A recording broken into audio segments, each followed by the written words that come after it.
Alrighty, and welcome back to the Mother-Daughter Disney podcast. My name's Amanda. I'm here with my lovely mother. Hi, I'm Janette. And today we're doing a Disney history. I haven't even told my mom what this podcast is on today. So today's a Disney history for a ride that is no longer in the parks. What ride do you think it is, Mom? Great Movie Ride? No, we've already done the Great Movie Ride. We have a full episode on the Great Movie Ride from way back when. What is missing? Today we are going to be talking about Stitch's Great Escape. Oh my God. Stitch's Great Escape. So what was Stitch's Great Escape?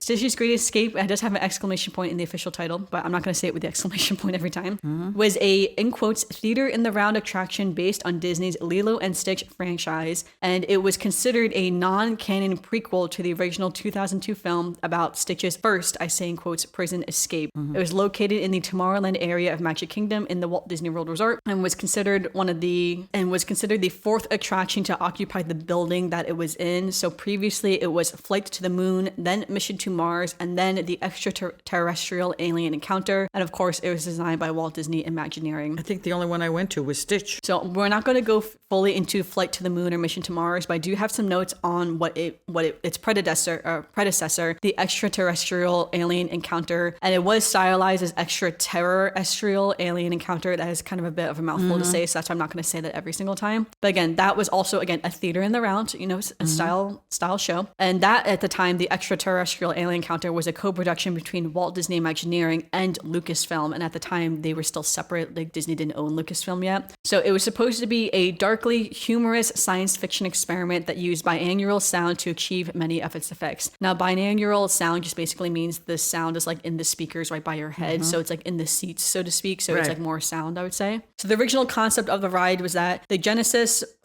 original concept was the ride was that it was going to be inspired by the 1979 film Alien, and it was proposed as part of the Tomorrowland 2055 project as part of the Disney decade by the then Disney CEO Michael Eisner, and it was going to be installed in the space that it was going to replace Mission to Mars. Then basically due to a lot of financial issues after the Disneyland Paris opening, and then known of course as Euro Disney, Tomorrowland 2055 was canceled, and so then they just ended up announcing that they were going to do the Extraterrestrial Alien Encounter instead. And so in the original concept, it was named Nostromo, which is a reference to the spacecraft from the film, which the attraction's aliens planned. Again, the main creature, I haven't seen Alien if I'm being honest, but the main creature basically attacked that ship, right? So long story short, essentially the idea was ultimately deemed too inappropriate because Alien at the time was rated R, and for all of Disney things, everything Disney was in the G or PG rated things. So they chose not to do it. However, later on, obviously, we do have PG-13 things such as Star Wars, Indiana Jones, and Marvel. A lot of those movies are PG-13. And they do Avatar refer to Alien. PG-13. They used to refer to Alien in the... But it was just referred to. It wasn't really based on the ride. So I think this would have been much more in depth into the ride itself. That was rated R. So as the original story was developed, George Lucas was brought in to work on the project. And in this storyline, as exposing human guinea pigs to an alien monster that they had captured. After the alien menaces the audience for a moment, it'll be revealed to be sentient and desires to escape its captors and free the guests as well. So then the scientists respond by trying to destroy the test chamber and leave no evidence, but the alien holds off their weaponry, raises the restraints, allowing the guests to escape, while leaving the sounds of the alien rampaging through the pre-show facilities basically can be heard. And the story's dark tone would then have to be reworked. They thought that was too dark, I suppose, that you were escaping with the alien, right? This is why I know I didn't go on this ride. So unlike Stitch's Great Escape, the alien encounter took place essentially in complete darkness. There was no light for the most part at all in this one, where Stitch's Great Escape has more lighting, I would say, overall. A little bit, but there were portions that, if I remember, they were dark. Well, again, we'll get to Stitch's Great Escape. So most of the effects came from the individual units, again, that were mounted on your shoulder restraints, because you had the shoulder, you kind of pulled it down like you're going on an upside down roller coaster, shoulder restraints on you, so there were sounds all around where you actually were sitting itself, and things would kind of shake you around a little bit too. And a lot of the speakers bolstered many of the other effects with Foley, creating unique effects like positional audio from the monster and creating general atmospherics, including the murmuring and the screams of other audience members, pink noise, and heartbeats as well too. So the attraction opened briefly for previews on December 16th, 1994, and then on January 12th, 1995, the attraction was closed because Disney felt it was not intense enough, and so Disney decided to go back kind of to that original showing of what they decided to do, redid the pre-show, redid the main show a little bit, and they actually spent an extra $10 million for these improvements to improve the show technically. So the second pre-show was reworked to match the darker tone of what the actual show and the main show was going to be. And they also adjusted the show to make sure that the guests knew what was going to kind of happen in the show a little bit more, so it wasn't so much of a surprise. So it wasn't like, I guess, like as scary, I would say, overall. And so then the extraterrestrial alien encounter officially opened on June 20th, 1995. It was widely criticized by park guests for its violence, storyline, and comedic tone of the pre-show in comparison to the darker tone of the main attraction, which again, they attempted to fix, but it wasn't. Sorry, so in the actual ride itself, there were 2 pre-shows to Alien Extraterrestrial. First, the guests were ushered into the Tomorrowland Interplanetary Convention Center, which is mentioned in the Tomorrowland Transit Authority narration, funny enough, for a demonstration of new technology from an alien corporation known as XS Tech. And the demonstration would show how humans can then, like, we can seize our future with this technology. Now, I actually end up watching a full ride through of what this ride was back in the day. And I understand when people were saying that the pre-shows are much more lighthearted in comparison to what the show was, because we're talking about like the green aliens, right? Like these people were dressed up as green aliens. Like it was like a little, you know, like a little goofy, I would say overall, a little funny. So then you go into the second pre-show, and this is where this robot known as the Simulated Intelligence Robotics, or SIR, SIR, and he was going to demonstrate the company's teleportation technology using this little alien named Skippy, which looked like a little, kind of like dog-like alien.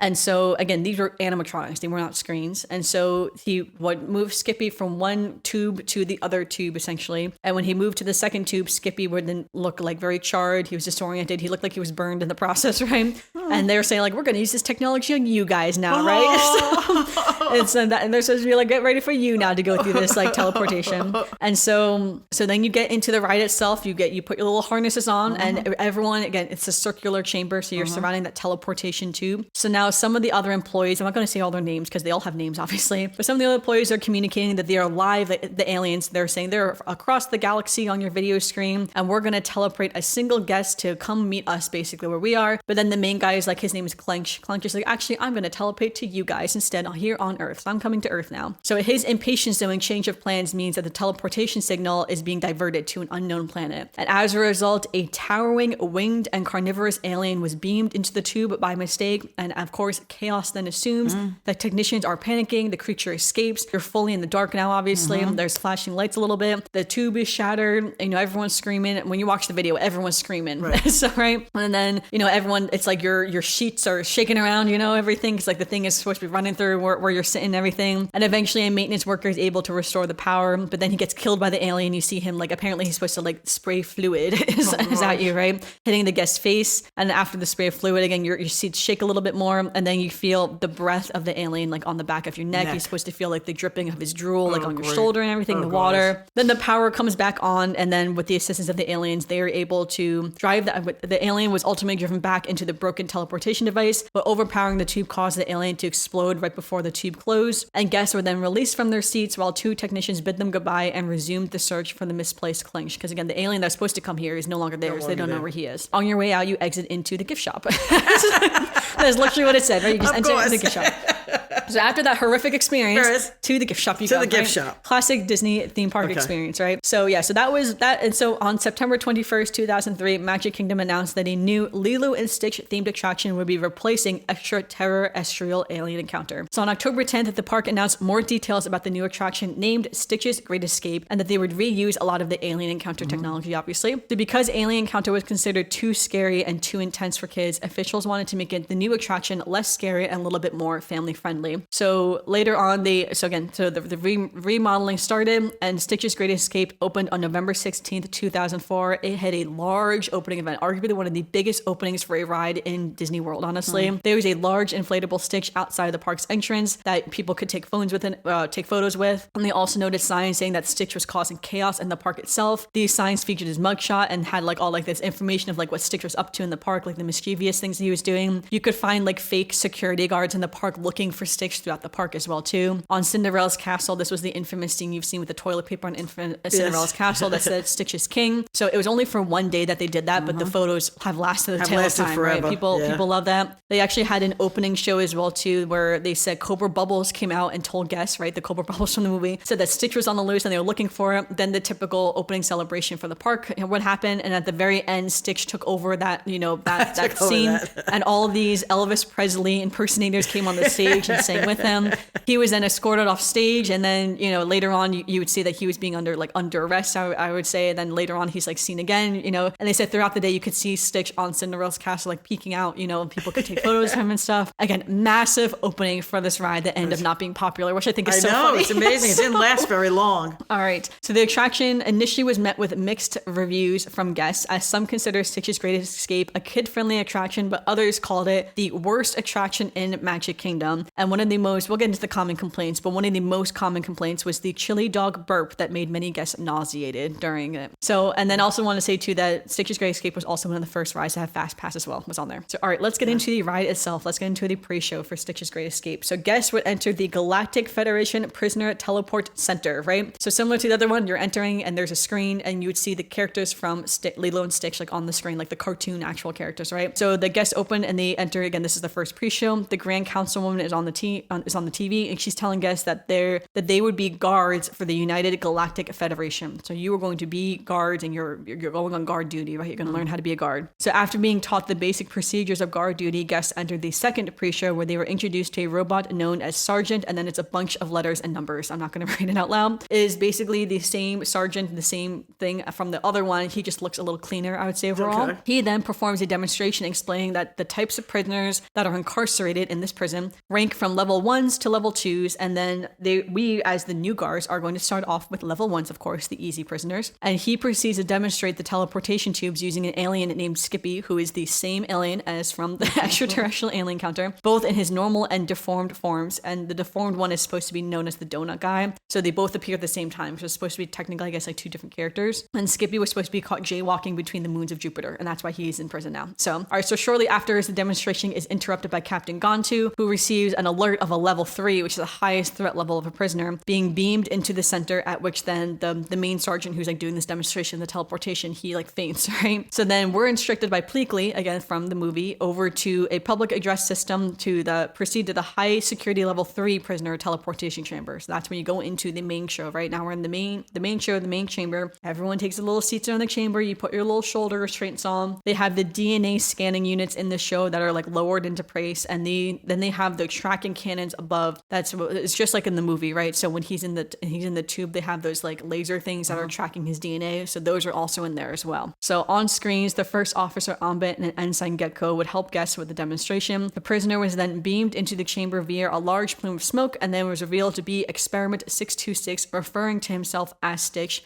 Confused by Stitch's small and cuddly appearance and skeptical of his supposed threat level, they're like, let's just keep an eye on him because it doesn't seem that bad. Now that was a good time to mention that at the time, again, this show technically takes place before the events of the movie takes place, right? So again, this is his first escape, because in the movie, that's not his first escape. No. He ends up escaping, but they say like that's why he was in like the little handcuffs and everything too in the movie, was because this was his first escape, right? So I feel like later on when we get to the criticisms, that was one of the criticisms that people were confused that why is he going by the name Stitch when he has not been given the name Stitch by Lilo yet? So he's still going by Stitch. Now I think they felt like they had to do that because I don't think they wanted to refer to him as numbers the entire time, like as Experiment 626. But yeah, but it kind of breaks canon in that sense. And then eventually Disney had to say that this wasn't canon. So because it broke canon, I think, too many times within the story. But anyway though, so all right, so he knows his name is Stitch before he's even met Lilo before, but okay. So Stitch begins to spit water in any direction, and the cannons start misfiring. Again, just like the movie, that Stitch realizes like, oh, the cannons is just going to follow my DNA, and there's DNA in my spit. So he starts doing that. People are getting wet, obviously, too, by his spit. So following the second spit, they realize that Stitch was causing the system to shut down, and then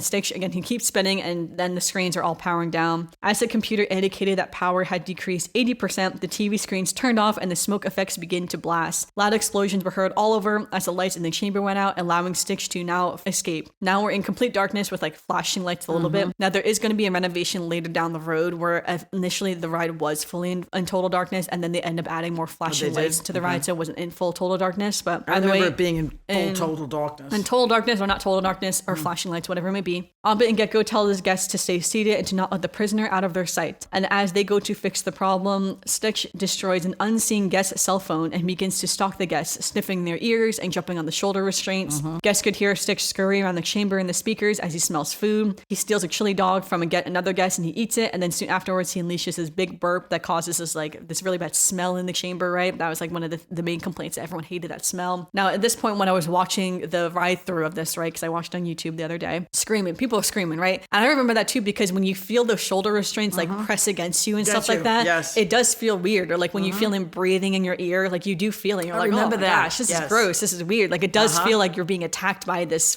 fake essence, right? Like it is immersive. And like I said, he's supposed to be jumping all over the place, so you don't know when he's gonna land. For sure. Right. So it's like it's supposed to be scary in that sense. But so then when Gantu returns to the chamber, Ambit and Gecko inform him that the prisoner was loose, and so when the power comes back on via the emergency power, the laser cannons continue their attempt to bring Stitch down. But again, because they're misfiring the cannons into the crowd, again the lights in the TV chambers, they all end up turning off and stuff like that. And Stitch again is leaping all around. He's tickling people's heads. He again just chaos for the most part. He reappears in a teleportation tube because they basically get him, and then he escapes into Magic Kingdom in Florida. And so now there were two instances of what you would see here. The original ending of the attraction had Stitch stalk Parks on Astro Orbiter, with the ending video changing on the time of the day. So either it's Astro Orbiter like during the day or Astro Orbiter at night. Then they changed it. I don't know why they changed it necessarily. I think people didn't like the ending, but they only changed it that he ends up escaping and he goes to Cinderella's castle and he pretends to be Prince Charming, and then him and Cinderella have like a little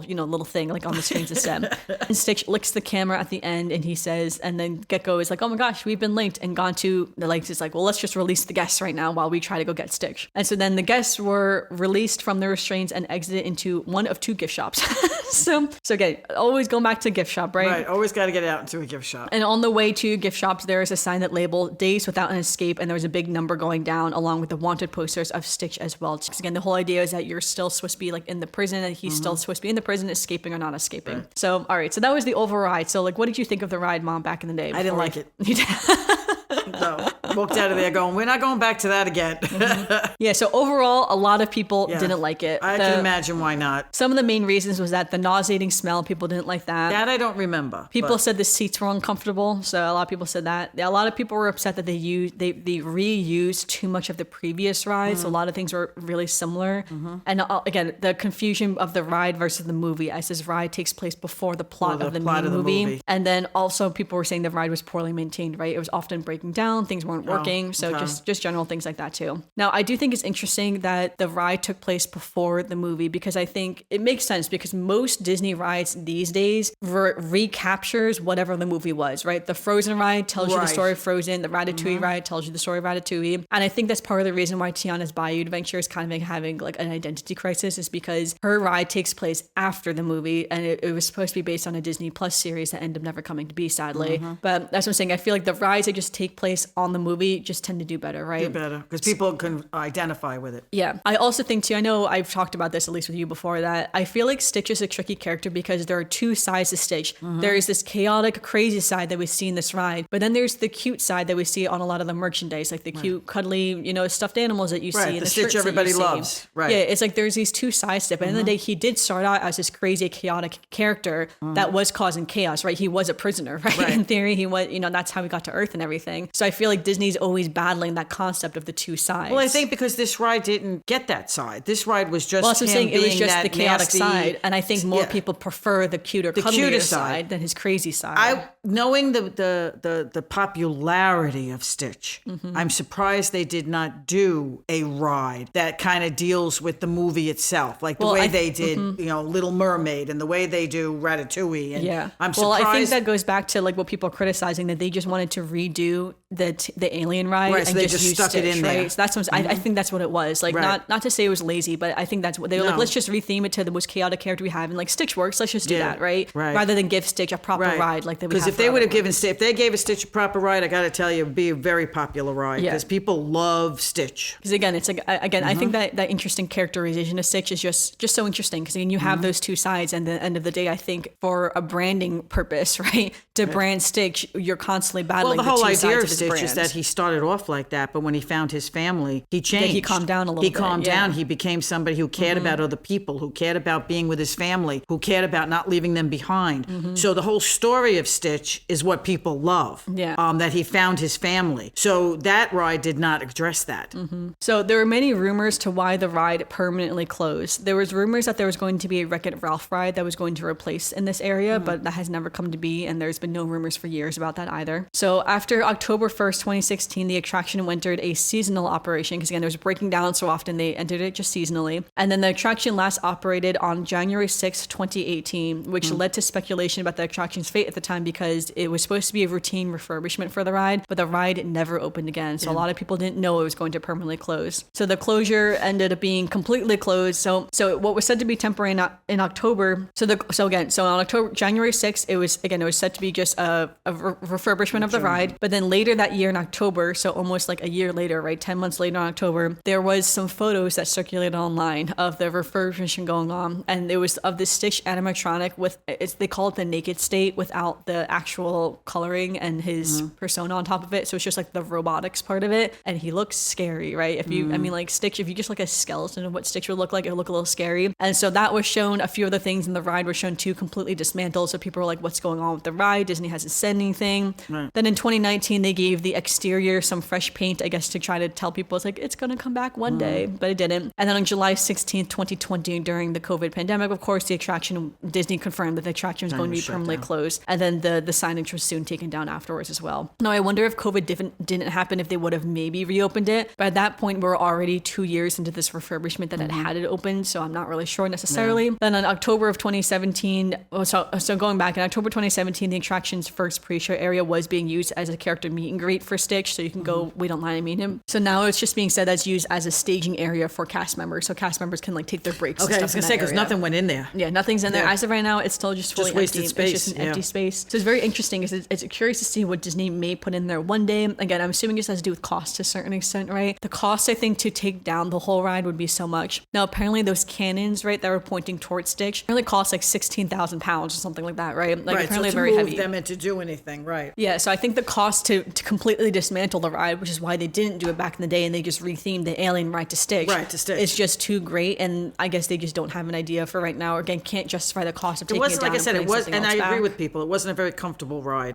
It was very tight. It was very, I can't explain it. It just was claustrophobic. Yeah, no, I agree too. I don't think it was the best of rides. I think it's sad because I do love Stitch, and I do think Stitch would have a great ride. Again, when we talked about the Enchanted Tiki Room a few weeks ago, we talked about Disneyland Tokyo. They have an Enchanted Tiki Room that's themed to Stitch, which I think is really interesting. So I wonder if they ever would put another Stitch themed ride, or if they would just do another ride in this area in general, or again, where Stitch could go eventually in the future if they were going to do a ride for him. Yeah. So it's like, I don't know what they could do for him or what the plans may be. But yeah, but that is Stitch's Great Escape. Yeah, sad for Stitch's Great Escape. Gone but not forgotten. So was not any of our favorites. I don't remember. I forgot all about it. Did Luke like this ride? I don't remember, honestly. He was young when we went on it, so I don't know. I think he liked it because he was young and that was his kind of personality. And he liked Stitch, I remember. And he loved Stitch. From the minute Stitch came out, he loved Stitch. So I think for him, he liked it because it was just like an exciting ride. I didn't like it as an adult. I sat there and said, this is ridiculous. Yeah, I remember I didn't like it because when I was a kid too, I was scared of the dark, so I didn't love that I was in the dark a lot of the time. And again, they did add more lights later down the road, just like flashing lights. But again, I didn't really like that I was in the dark, honestly. And I remember I only remember going on it maybe like 1 or 2 times. We only went on once. I was gonna say I don't think we did it many times because I don't think any of us really liked it. So and like, I remember seeing the marquee outside, obviously, but otherwise it's like we only went weren't on really it doing once. it. Yeah, it was always a skip for us, that's for sure. Because obviously when it closed, Magic Kingdom wasn't as built up as it is today as well too. So people were like, the crowd control, where are people gonna go and stuff like that. But now there's so much to do in Magic Kingdom. People are really spread out over that park, that's for sure. So but okay, do you have any other Disney memories for today's podcast? No, my memories of Stitch, of like I said, sitting there in the dark and knowing like when it really got really dark and you were getting wet and something was jumping all around, and I'm like, I don't like this. So one rumor I've heard, was not a rumor, one thing that fans have said that they would love for a Stitch themed ride would be a Hawaiian roller coaster ride, where it's a ride where you kind of go like as if you're surfing, so to speak, but it'd be a roller coaster. That would be cool. So it's like you would go under the waves, you go through the waves and stuff like that, but it'd be like a high intensity roller coaster ride, but to the music of like, you know, Stitch, Hawaiian roller coaster ride. So I've heard people say that. I think that would be really cool. I don't know where they would put it, maybe in Hollywood Studios just for like real estate. I'm not really sure. I'm not sure if they would ever put it, like in theory, they probably have more real estate in Animal Kingdom, honestly, but I don't know how they would theme it because now they're doing the tropical Americas. I guess they could, I mean, like they don't really have any Pacific thing, like Pacific Islands in. Yeah, they don't really have any Pacifics there. Yeah, not in Animal Kingdom. So I'm not really sure where they would may put it to try to theme it that way. way. But I guess we'll see. I don't know if they're ever going to do something for that. I do think a roller coaster like that would be really fun. Well, honestly, like I said, so. I think any Stitch ride would be a big draw. Just the way Frozen was a big draw. I think Stitch would be a very big draw. Well, all right. Thanks everyone for listening to this week's podcast. We're going to end on our Disney quote. As always, today's Disney quote is, "This is my family. I found it all on my own." Said by Stitch, of course. Stitch. But again, thanks everyone for listening. Make sure you give us a review on Apple Podcasts, Spotify, or leave a comment down below if you're watching on YouTube. Make sure you follow us on social media, Almost Amanda X, and let us know, what did you think of Stitch's Great Escape? Was it one of your favorite rides when you go on? Do you miss it? Do you have nostalgia for it? Or are you like, I can't wait till that gets replaced for something else? Right. If anyone has any inside scoop on what may be going into the area in Tomorrowland, I would love to know, because I'm very curious to see what they may do with that land or that area. Who knows what Disney has up their sleeve, right? So anyway, we'd love to know your thoughts on Stitch's Great Escape. But until then, we'll see you.